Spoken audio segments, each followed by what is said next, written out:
They could choose to live in an extractive system and in crypto and try to make more money in that and the consequences of that.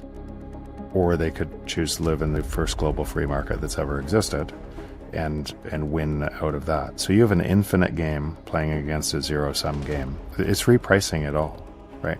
Think of what's happening in Bitcoin. Here's a way to quantify it, to take yourself out of what's happening for people who don't know what's happening.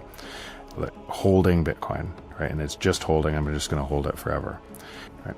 You would escape the crushing devaluation of US dollars. But what if you instead of just holding it, I'm going to create businesses in US dollars that are denominated and I'm going to build balance sheets in US dollars? It would be an entirely different game that you'd be playing. These companies are growing profitable and they're adding Bitcoin to the balance sheets each month. And they're doing that by providing value in the free market. And they're expanding this network to the point that other people are starting to see this, and major capital is starting to see this and wanting to be involved with us, not just from we're going to make more money. Our time is aligned with where we want the world to go.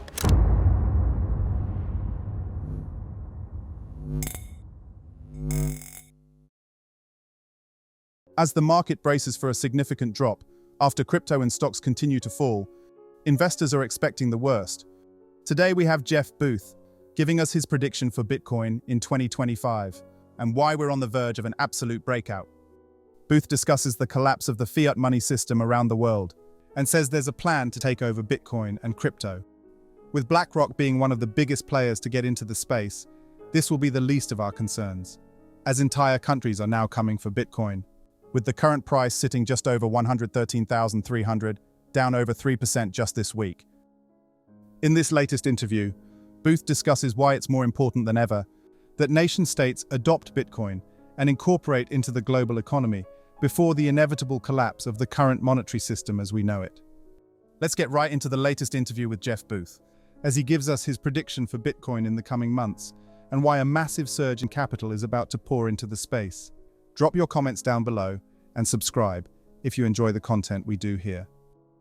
In helping form that thesis and pulling a whole bunch of people outside of this box that they were in and just being constant in it, I think a lot of people are starting to see themselves as they are the system. So I think in terms of Bitcoin. I have no fear of spending in Bitcoin and replacing, but I think, and so I do that every day. But I think in terms of Bitcoin, in other words, I'm contributing, I'm both a part of the map and the territory in the first global free market that's ever existed. And the 45% risk-free rate that I'm referring to is actually relative to the other system. It's actually higher than that because the deflation in this system, right, in the first global free market is accelerating. And so, and I've used this house as an example before, but I keep on forgetting to update the numbers, right? So this house I'm sitting in was 300 Bitcoin 5 years ago. And now it's 11 Bitcoin, right? And it's just falling, energy prices are following the same thing. So when I think about the risk-free rate, or when I think about that just holding Bitcoin, now the only way to beat that rate, that's why I said just holding it in Argentina, US dollars, and that would be one way, right, to escape that devaluation rate, but that's pegged against the devaluation rate, right? If you're building businesses on top of that are actually turning into Bitcoin, essentially Bitcoin engines of growth, your balance sheets are building in Bitcoin, and so that's our bar for investing. That's my bar for investing. I would never make an investment where I didn't think that we could outpace the just holding Bitcoin. Just like if you thought the risk-free rate of capital was 5% at the bond rate, it's not. But if you thought it was that, you would take more risk to try you might go into distressed debt at 12%. Because you were trading, right. You might go into equity at 20% risk.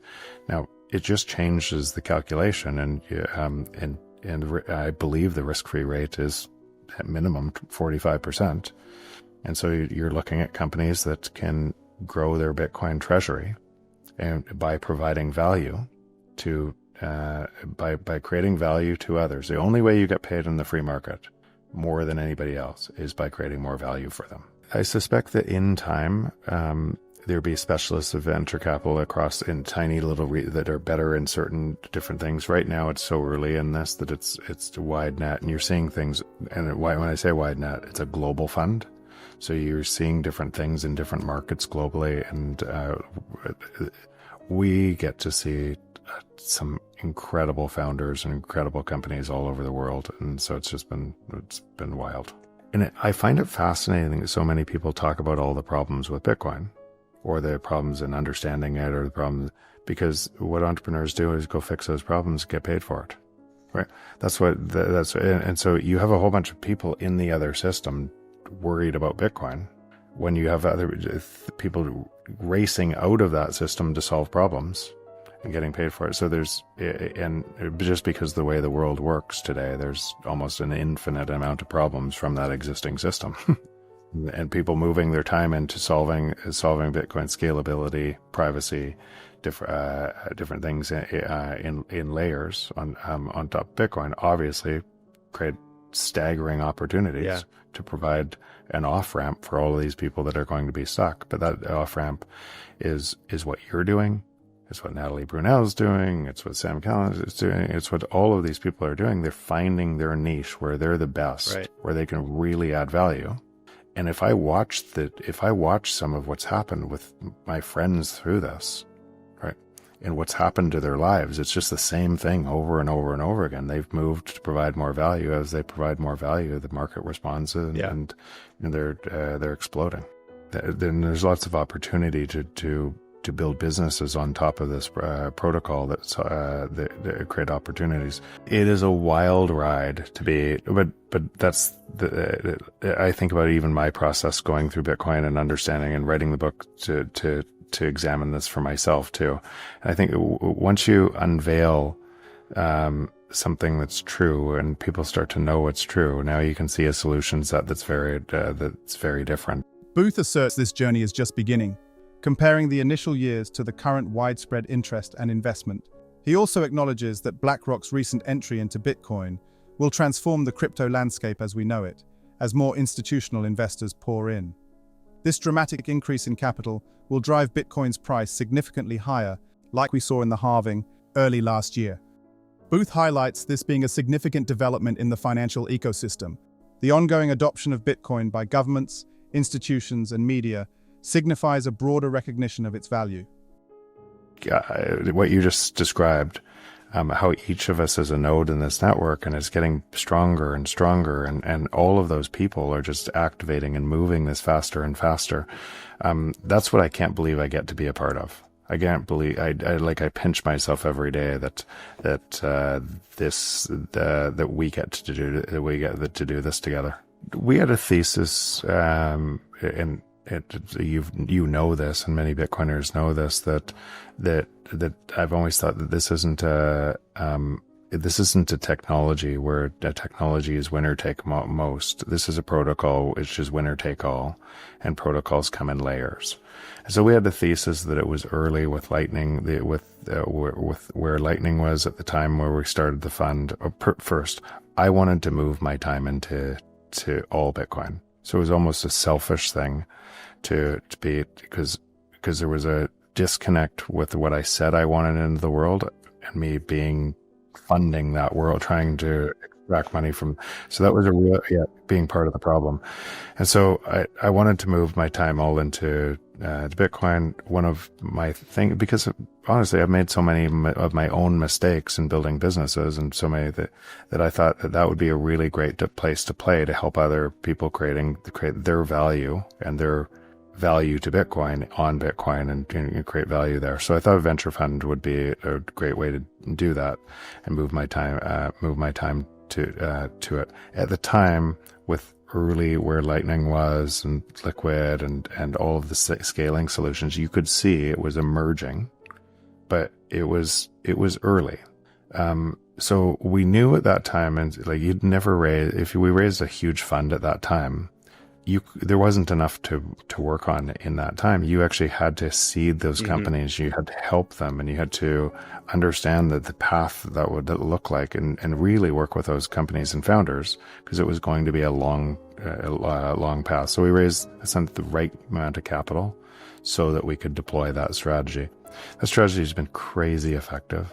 And a lot of those companies are they're not just growing really fast, they're providing enabling solutions and everything else to build more and more and more on. And you're seeing an explosion, by the way, and it's not just us.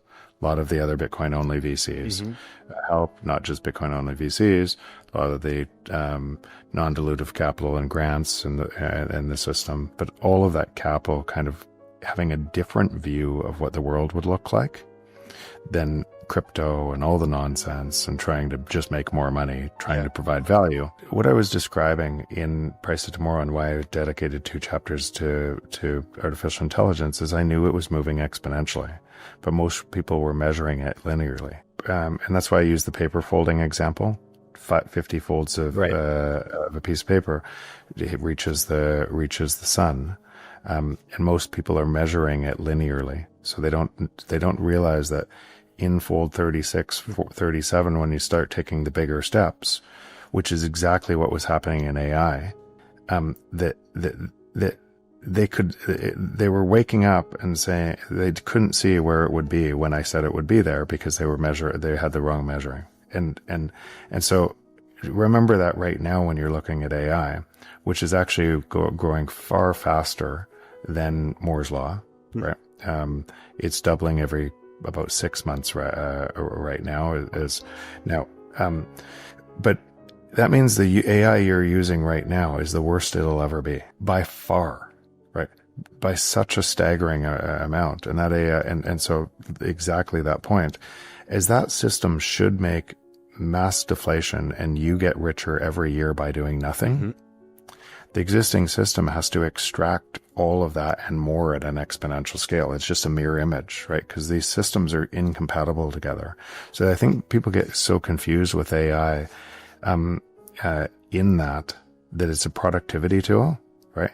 And that productivity leads to growth. Faster productivity is faster deflation. They're thinking of growth through a lens of growth that the only growth comes from more manipulation of money, which is more centralization. Right. They're not thinking of true growth in a free market, which is prices fall to the marginal cost of production and that all of that productivity flows to you. What I'm describing in Bitcoin is it's measuring that perfectly because it can't be cheated. You have an energy backed protocol that's decentralized and secure that's perfectly measuring the free market. This is the interesting thing in the conversation that I think for me, I find such a hard time because I can't believe people can't wrap their heads around it. We're both parts of the market. In a free market, we have to create more value. Of course, we're going to use AI because if we don't, we can't create more value.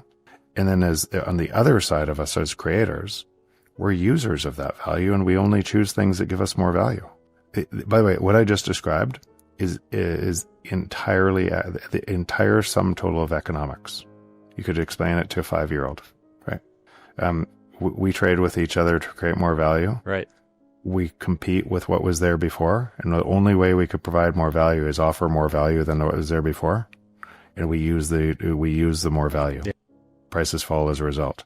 What does that mean? It means you've never lived in that system. It means you have no reference point of this. When you talk about capitalism, you're not actually talking about this. You're talking about a control mechanism, right? When all of the PhDs and all of the economists and all of the nonsense that is supposed to explain something so simple to make it so you can't understand it, right? And winners write the history books and we reset currencies through war over and over and we do the same thing again. We've always lived in that other system. Jeff Booth foresees a looming economic catastrophe driven by collapsing fiat money systems, rampant inflation, and bank failures. He suggests transitioning to a Bitcoin standard as the world grapples with the impending crisis. He asserts that the promises made by the central banks have been hollow, leading to excessive money printing and a proliferation of poor investments. And with the aftermath of the recent inflation surge, this will not lead to a return to the status quo. What do you think about Jeff Booth's prediction for Bitcoin? Comment down below. Thanks so much for watching. Don't forget to like and subscribe. This is Library of Wealth. We'll see you in the next video.